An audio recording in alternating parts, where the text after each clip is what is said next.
Many L train riders elated. Others who had already moved out of Williamsburg or overhauled their lives in anticipation of the 15-month L train shutdown, understandably annoyed. We signed a lease to move out and found out today that the L train may not be shutting down, so we're upset.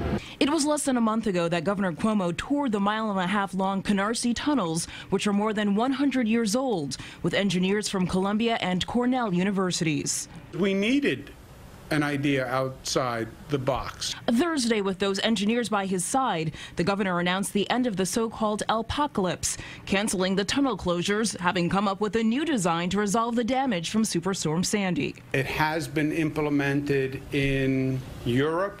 The new system design is a highly integrated design, and it achieves all functional outcomes. The bench wall, which currently holds power cables, is crumbling because salt water sat there the longest. The initial plan was to remove all 32,000 feet of bench wall by hand, but they're now recommending the cables be racked and jacketed with polymers along one side of the wall. Wrapping it around the bench wall and strengthening the bench wall, this will last for decades. But the head of the Riders Alliance has his doubts, telling us he'll pardon transit riders for being skeptical that a last-minute Hail Mary idea cooked up over Christmas is better than what the MTA came up with over 3 years of extensive public input.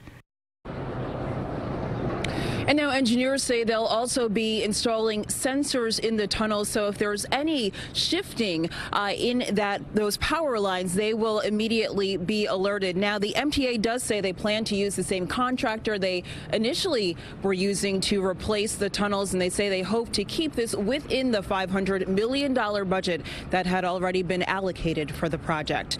We're live this morning from Union Square. Janelle Burrell, CBS 2 News. Janelle, thank you.